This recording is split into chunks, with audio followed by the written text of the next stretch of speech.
initial thoughts on It was good to play a game. Just the number of guys that really that was their first ever exposure to college football. And I think always in a perfect world you'd like to have where you had about 2/3 of your guys were returning guys, and you had about a quarter or 1/3 that were new guys. We are not only tilted the other way, but it's probably even a higher proportion.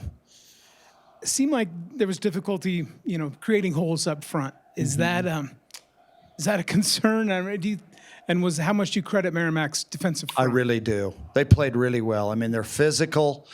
You look at the number of returnees they had on defense, really on both sides of the ball. I think they had 16 returning starters, 7 on one side, 9 at the other, and they did a heck of a job at the point of attack. Just on that point, offensive line-wise, how did you think that group played? Pretty solid. Now, I got to go back and look how many of those guys have starts under their belts career-wise. When you add it up, you got 5 of them, so there got to be a good number in there. But actually, when you add it up, left tackle, left guard, Alex Moore. Yeah, I mean, you're taking if I said the over/under is 2.5, you're taking the under of the whole group. Not encouraging a bet, but yeah, I mean, we need to play. And then defensively, did you like how aggressive the team was? They got a couple of turnovers. They did, and we got to do a better job of capitalizing on those turnovers too. The one there in the south end zone there in the second quarter. We at least got to come away with some points. So on that note, what do you think was the constant in some of the struggles, like with that possession and then just some At of the what others? position? On that possession? Oh, on that possession? So what do you think were the struggles that contributed to the 3 and out and everything? They did a very good job. I just thought their front guys, just as far as how well they played blocks, their guys have played a lot more football than our guys. Now, we have played now one game, so, we just got to keep growing and keep getting better.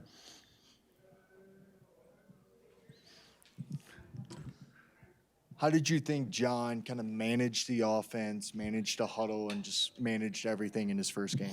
That's one of the things you always look at. Okay, are we going to have some false starts, some illegal procedures?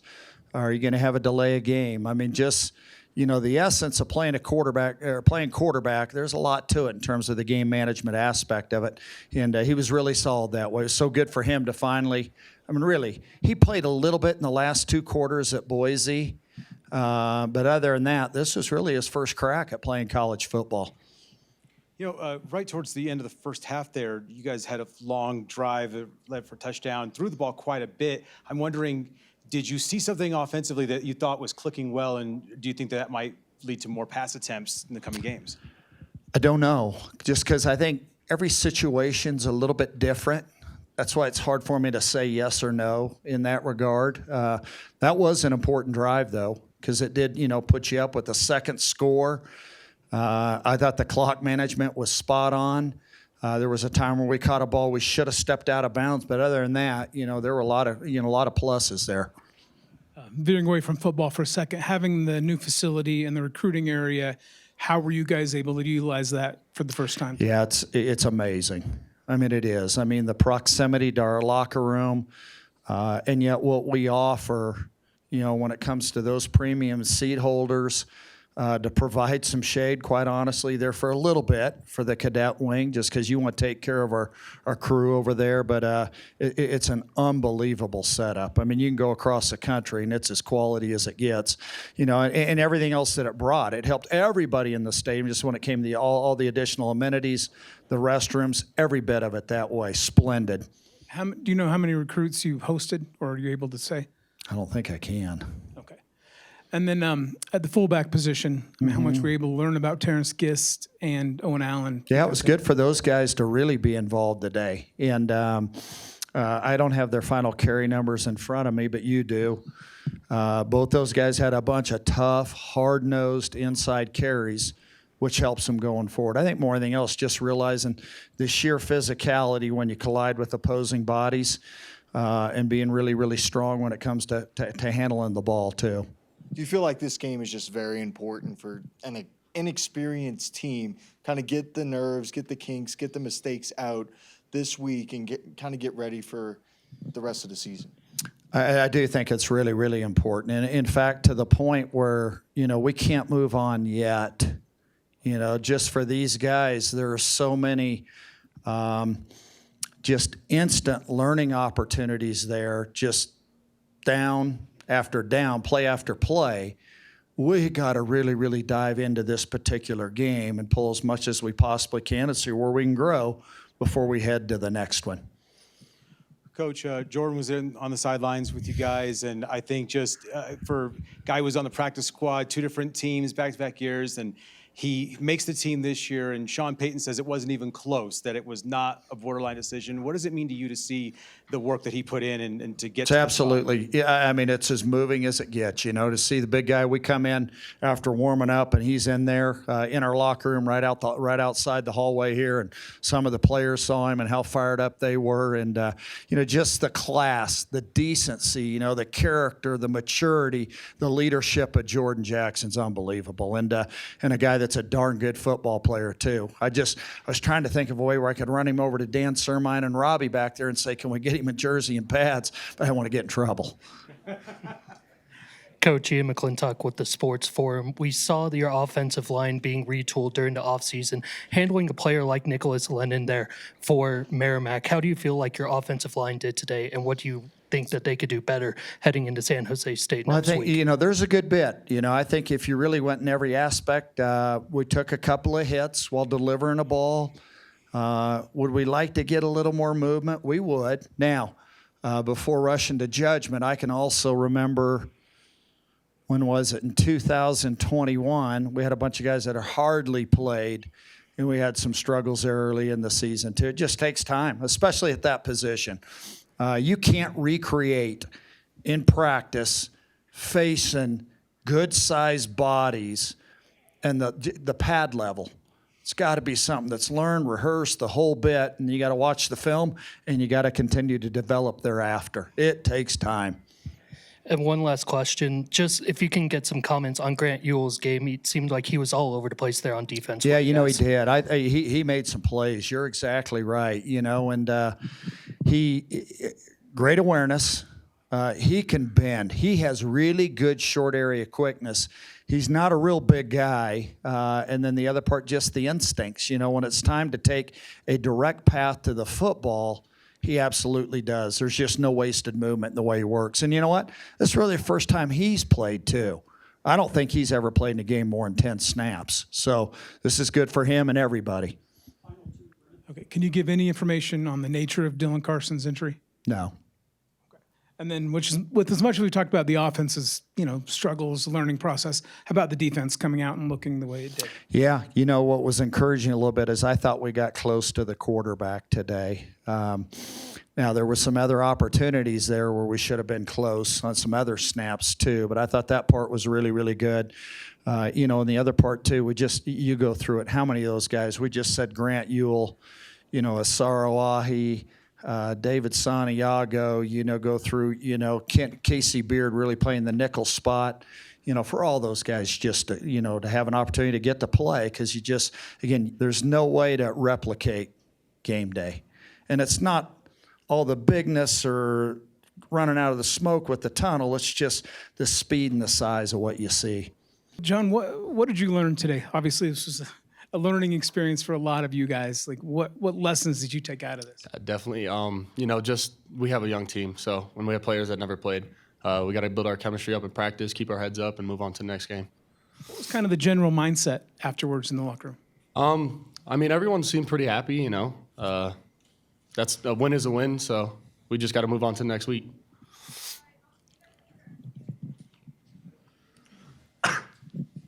The 2-minute drill right before the end of the first half, what was really working right there? It seems like you guys kind of got in a rhythm. Yeah, definitely. We threw the ball a little bit, so I definitely think they weren't expecting that. As you can see in the second half, they started backing up a little bit, dropping the backers. So, passing the ball definitely worked. So, You have a young offensive line in terms of experience. What did you think about their performance today?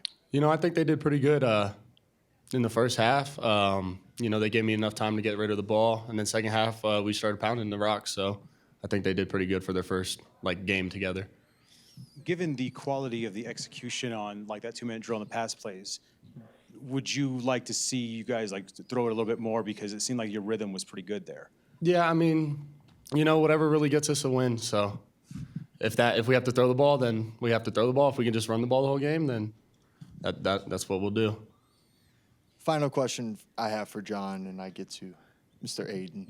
John, how would you grade your performance today in terms of, getting the team in and out the huddle, passing, everything? Yeah, I think I did all right. I mean, definitely have a lot to improve on. Play calls and huddle and play clock, everything, that was fine. Missed a few reads on some plays. It happens. So definitely have a lot to improve, though. Aiden, how did you think the running game went today? I think it was good. I mean, as soon as we started getting the ball up the middle, we were able to move it. The perimeter game probably wasn't the best today, but that's just something we got to work on. And then another question for you, Aiden. Obviously, being one of the older players here on the team, what has it taken for you, and I guess for you as well, John? Well, how have you guys been able to take on some of the freshmen and sophomores, being able to really develop them and get them into the Air Force culture? I think it's just keeping it the same day by day. I mean, keeping the intensity up, how we know, how we practice, how we play, just showing them what it's going to be like, and trying to get them up to speed as fast as possible. Yeah, no, definitely. There's a lot to learn in this offense, so I think with time, we'll definitely play a lot better. And then also coming with this offense, you have San Jose State for week 2, opening up the Mountain West Conference. What have you guys kind of implemented in today's game that you'd like to see work better next week? Maybe the flexibility of our offense, changing from fronts and, just adapting to what we have to do to win a game. So, yeah, I would agree. Pretty much the same thing. Practice game plan the whole week, not really working on 4-3, and then get to the game today. They come out in that. So flexibility, being able to change on the run. Aiden, can you describe the physical nature of this game, especially in the trenches? I mean, a lot of guys were coming off with injuries and whatnot. What was it like in the middle? I mean, yeah, it's a whole different level in college ball. It's just guys are flying around. It's every guy knows every inch counts. So, I mean, they're flying in there. You feel it hits a lot more, but it's part of the game, and you got to adjust to it. Was there anything surprising about Merrimack's physicality? I've seen a lot of FCS openers. They haven't gone like this. Were you surprised at all with what you guys encountered? I wouldn't say surprised. I think every team we play usually just has that physicality. College ball is college ball. So, I mean, you got guys with great talent on every team. So they came out and they played their game. We just had to play better. What did you show yourself today? Getting back out there after the injury, after kind of being limited in August, what did you kind of learn about yourself? It was really nice to get some confidence back to really use that left arm again. It was awesome to see Swartz right next to me going he had a great game. So did Jimmy Tomasi. Just the confidence in the group really went up after today. It was really good to see. And I guess for either of you, how pleased were you with the defensive effort? A lot of new starters there as well, and you guys kind of picked up right where you left off. I'll say we did amazing. Like I said, our goal every week is to get at least 2 turnovers, so getting more than that is credible. Like I said, I think we've been most prepared coming from fall, spring. All these guys, like I said, it's next man up, so these guys are hungry. Anytime you go out in the field, I feel confident whoever else is next to me, so I feel like we did great today. I wanted that goose egg to stay up there, but no, the young guys did really good today.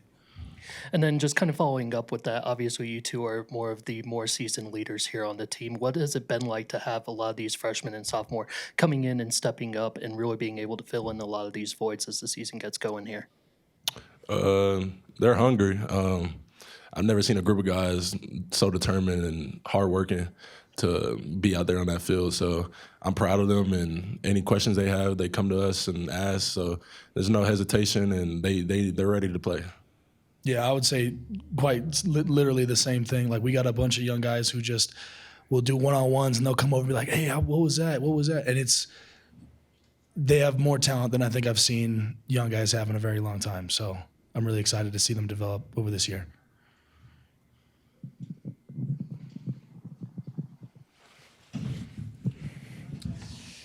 Jamari, what did you see from Trey today? It seems like you, Trey, Camby, a lot of secondaries flying around the football, but what did you see from Trey in the secondary as a whole? An animal. Trey's one of those guys. A lot of people think he's undersized, but the way he plays makes up for it. As you can see, he made a big-time tackle. I don't know if it was for loss or not, but it was a big-time tackle. So Trey's a great player, flying to the ball. He knows his coverage responsibilities. Like I said, I feel comfortable with him next to me. So, Peyton, how do you feel? And just your game today, you had a couple tackles for losses. Was it good just to get out there and just be like, hey, I'm back? It was definitely nice to be back, especially being gone for the spring, not being able to put the pads on. But it was really nice and really cool. Yeah, really nice to play with. Like I said, like Jimmy and Swartz and them. It was a lot of fun. You feeling good? Yeah, very much so. So Jordan Jackson's over there on the sideline with you guys. Obviously, he just made the team. Coach said he talked to you guys or was in the locker room with you guys. I mean, what was it like having him here and just what your interactions with him? We knew him. I knew him as when I was a freshman here. He was a senior, and knowing him then, seeing his transformation, and did like now being on the roster at Denver, it's pretty cool. He's a great guy to have around and have talk to us and mentor us. He's a really good dude. yeah, like Peyton said, knew him since freshman year.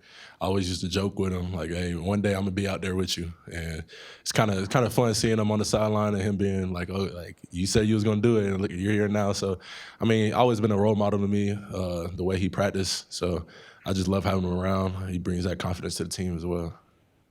And Peyton, when you have, that spring semester, what were you able to do football-wise? Studying anything football? Like, what did you do to kind of keep yourself in that mode? I was totally away from the school, so I had to find a group of friends, or we had a lot of good guys in the Bay Area that came back to train and stuff. So every once in a while, I'd always get like one or two guys who I knew in high school who were playing D1. It was really cool to stay in that mode with those guys. I got really lucky with my situation. And then with San Jose State coming next week, Merrimack definitely more of a run-first team now going on with the Mountain West team that you guys are pretty confident and have been pretty well off against. With them being more of a pass-heavy team there, how does your defensive mindset change going from a run-heavy team to a pass-heavy team in a week? We love the pass rush. That's just, all I can tell you about that. Yeah, we like the challenge. I watched the game, see how they play. It's nothing scary. I mean, like I said, we go out there and train every day. So, just like this game, we're gonna do the same mindset. The coach put us in the positions to make those plays, and I know we got the players to make those plays.